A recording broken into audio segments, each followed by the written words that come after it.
എല്ലാ പ്രിയപ്പെട്ടവർക്കും ക്രിസ്തുയേശുവിൻ്റെ നിസ്തുല നാമത്തിൽ സ്നേഹവന്ദനം. ഇന്നത്തെ നമ്മുടെ ധ്യാനത്തിനായി യെശയ്യാ പ്രവാചകൻ്റെ പുസ്തകം 62-ാം അധ്യായം 5-ാം വാക്യം. യെശയ്യാവ് 62:5.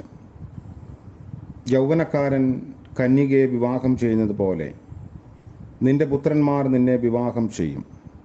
മണവാളൻ മണവാട്ടിയിൽ സന്തോഷിക്കുന്നത് പോലെ നിന്റെ ദൈവം നിന്നിൽ സന്തോഷിക്കും. കർത്താവിൻ്റെ പരിശുദ്ധ നാമം വാഴ്ത്തപ്പെടുമാറാകട്ടെ. എല്ലാവരുടെയും ദുഃഖവും സന്തോഷവും ശലോമോൻ പങ്കുവയ്ക്കുന്നത് കഴിഞ്ഞ ദിവസം നമ്മൾ വായിച്ചു. സ്വന്ത ദുഃഖവും സ്വന്ത സന്തോഷവും. സ്വകാര്യ ദുഃഖം പോലെ തന്നെയാണ് ഹൃദയത്തിലെ സന്തോഷവും. രക്ഷയുടെ അനുഭവം തികച്ചും വ്യക്തിപരമാണ്. വിശ്വസിക്കുന്ന ഏവനും ഏറ്റുപറയുന്ന ഏവനും മാത്രം അനുഭവിക്കുന്ന ഒരു പ്രത്യേക സന്തോഷമാണ് രക്ഷയുടെ സന്തോഷം. സ്വർഗീയ സന്തോഷത്തെ ഈ സന്തോഷത്തോട് ഉപമിച്ചിരിക്കുന്നു. മറ്റാർക്കും സ്ഥാനമില്ലാത്ത ഒരു പ്രത്യേക സന്തോഷമാണ് മണവാളനും മണവാട്ടിയും അനുഭവിക്കുന്നത്. അവർക്ക് മാത്രം അവകാശപ്പെട്ട പ്രത്യേക സന്തോഷം. തള്ളപ്പെട്ടും ദുഃഖിച്ചും ഇരിക്കുന്നവരുടെ ദുഃഖമെന്തെന്ന് അനുഭവിക്കുന്നവർക്ക് മാത്രമേ അറിയൂ. മറ്റെല്ലാവരും സാരമില്ല എന്ന് പറഞ്ഞ് ആശ്വസിപ്പിക്കും. പക്ഷേ ആശ്വാസം കൈക്കൊള്ളാൻ മനസ്സില്ലാത്ത ദുഃഖമാണ് ദുഃഖം. അങ്ങനെ കഠിന വ്യഥയിലുള്ളവരോട് പ്രത്യേക വാഗ്ദത്തം നൽകുന്നു. നിന്നെ ഇഷ്ടമായിട്ടും നിന്റെ ദേശത്തെ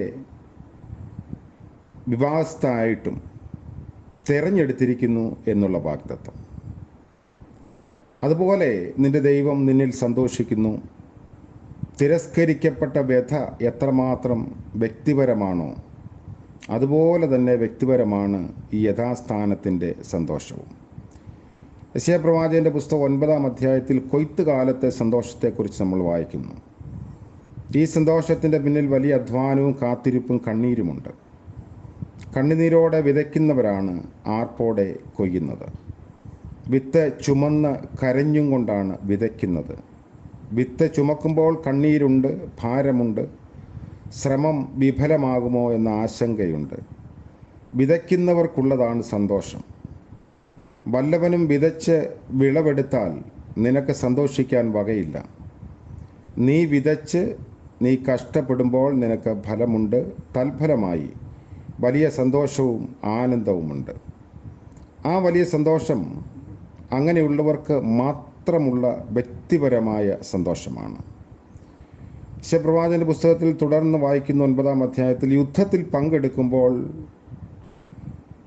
എല്ലാം മറന്ന് മുൻപോട്ട് പോകുന്നത് പോലെ കൊള്ള പങ്കിടുന്ന സന്തോഷം. ഭവനത്തെയും കുടുംബങ്ങളെയും ബന്ധങ്ങളെയും എല്ലാം മറന്ന് യുദ്ധം ജയിക്കുക എന്ന ഏക ലക്ഷ്യത്തോടെ മുൻപോട്ട് പോകുന്നു. യുദ്ധത്തിൽ പങ്കെടുത്ത് ജയിക്കുന്നവർക്കാണ് കൊള്ളയുടെ ഭാഗ്യവും അവകാശവും. നിൻ്റേത് മാത്രമായ സന്തോഷം നീ ജയാളിയാകുമ്പോഴാണ്. ലൂക്കോസ് 15-ാം അധ്യായത്തിൽ ഇടയൻ്റെ സന്തോഷത്തെക്കുറിച്ച് പറയുന്നു. 100 ആടുകളിൽ ഒന്ന് കാണാതെ പോയാൽ ബാക്കി 99 എണ്ണം ഉണ്ടല്ലോ എന്ന് നല്ല ഇടയൻ ചിന്തിക്കുന്നതേയില്ല.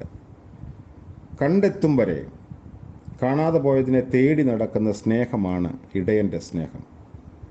തേടി നടന്ന് കണ്ടെത്തുമ്പോൾ ശിക്ഷിക്കുകയല്ല, തോളിൽ എടുത്ത് വീട്ടിൽ കൊണ്ടുവരികയാണ്. എന്നിട്ടും അയൽക്കാരെയും സ്നേഹിതന്മാരെയും ഒക്കെ വിളിച്ചുകൂട്ടി സന്തോഷിക്കുന്നെങ്കിലും ഇടയൻ്റെ സന്തോഷം ആർക്കും ഉണ്ടാവാൻ സാധ്യതയില്ല.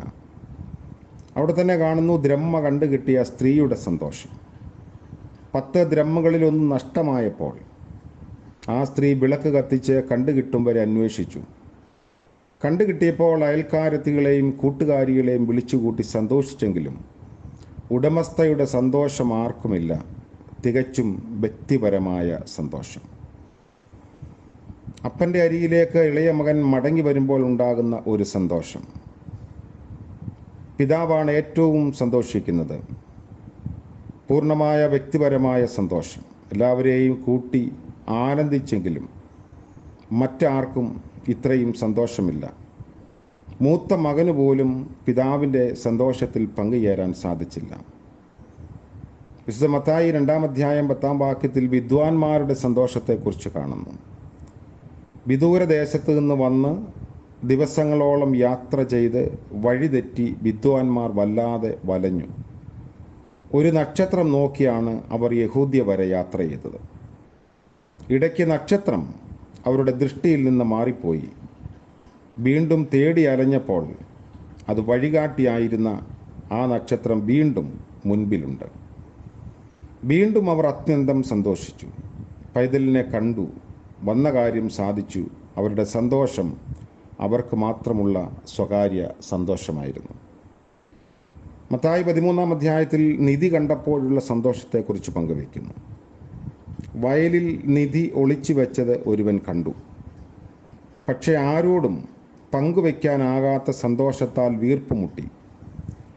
ഏത് വിധേനയും സ്വന്തമാക്കണമെന്നുള്ള ആഗ്രഹത്താൽ മറ്റാരും അറിയാതെ മറച്ചു വെച്ചു. തനിക്കുള്ളതെല്ലാം വിറ്റ് ആ വയൽ വാങ്ങി, നിധി സ്വന്തമാക്കി. അവൻ അനുഭവിച്ചടക്കാനാവാത്ത സന്തോഷം തീർത്തും സ്വകാര്യം ആയിരുന്നു. അപ്പോസ്തലന്മാരുടെ സന്തോഷത്തെക്കുറിച്ച് അപ്പോസ്തല പ്രവൃത്തി 5-ാം അധ്യായം 41-ാം വാക്യത്തിൽ വായിക്കുന്നു. യേശുവിൻ്റെ നാമത്തിൽ പ്രസംഗിച്ചതിന് അപ്പോസ്തലന്മാരെ അറസ്റ്റ് ചെയ്ത് അടുപ്പിച്ചു. വിട്ടയച്ചപ്പോൾ അവർ സന്തോഷിച്ചു കൊണ്ടുപോയി. ആ സന്തോഷം ആർക്കും മനസ്സിലായില്ല. ഭോഷന്മാരാണോ എന്ന് പോലും മറ്റുള്ളവർ ചിന്തിച്ചെങ്കിൽ അതിലും ഒട്ടും അതിശയമില്ല. അവർക്ക് മാത്രമുള്ള ഒരു പ്രത്യേക സന്തോഷമായിരുന്നു. അപ്പോൾ ഈ ഭാഗങ്ങളെല്ലാം നമ്മളെ ഓർമ്മിപ്പിക്കുന്നു, ദൈവത്തിൽ ആനന്ദിക്കുമ്പോഴും അവിടുത്തെ കൃപ അനുഭവിക്കുമ്പോഴും ഒക്കെയുള്ള സന്തോഷം അത് അനുഭവിക്കുന്നവർക്ക് മാത്രം സ്വന്തമായുള്ള സന്തോഷമാണ്. അതേ ഹൃദയം സ്വന്തം ദുഃഖത്തെ അറിയുന്നു. അതിൻ്റെ സന്തോഷത്തിലും അന്യൻ ഇടപെടുന്നില്ല എന്ന വാക്യം ഈ വേദഭാഗങ്ങളിലൂടെ വളരെ പ്രസക്തമാക്കപ്പെട്ടിരിക്കുകയാണ്. നമ്മുടെയും ജീവിതത്തിൽ സ്വർഗീയമായ സന്തോഷം ദൈവം തമ്പുരാൻ നമുക്ക് നൽകുമ്പോൾ ആ സന്തോഷം അനുഭവിപ്പാനും പങ്കുവയ്പ്പാനും നമുക്ക് സാധിക്കട്ടെ. പ്രാർത്ഥിക്കാം. കാരുണ്യവാനായ വാഴ്ത്തപ്പെട്ട കർത്താവേ, സ്വർഗീയ പിതാവേ, മനോഹരമായ മറ്റൊരു പ്രഭാതം കൂടെ ദാനമായി നൽകിയതോർത്ത് നന്ദിയോടെ ഞങ്ങൾ അങ്ങേ സ്തുതിക്കുന്നു. അവിടുത്തെ കൃപയിൽ ആശ്രയിക്കുന്നു. ഇന്നത്തെ പകൽക്കാലം ജീവിപ്പാനുള്ള ബലവും കൃപയും അടിയങ്ങൾക്ക് നൽകണമേ. ആവശ്യങ്ങളിൽ അവിടുന്ന് കൂടെയിരിക്കണമേ. കൊള്ള കണ്ടുകിട്ടിയതുപോലെയുള്ള സന്തോഷം കർത്താവിൽ സന്തോഷിപ്പാനും ആനന്ദിപ്പാനും ഞങ്ങളെ സഹായിക്കണമേ. ഇന്ന് ജന്മദിനം ആഘോഷിക്കുന്ന പ്രിയപ്പെട്ടവർക്ക് വേണ്ടിയും വിവാഹവാർഷികം ആഘോഷിക്കുന്നവർക്ക് വേണ്ടിയും പ്രാർത്ഥിക്കുന്നു. അനുഗ്രഹത്തിൻ്റെയും നന്മയുടെയും സന്തോഷത്തിൻ്റെയും പുതിയ നാളുകൾ ദാനമായി നൽകണമേ. യേശു മശീഹ മൂലം പ്രാർത്ഥന കൃപയോടെ കേൾക്കുമാറാകണമേ. ആമേൻ.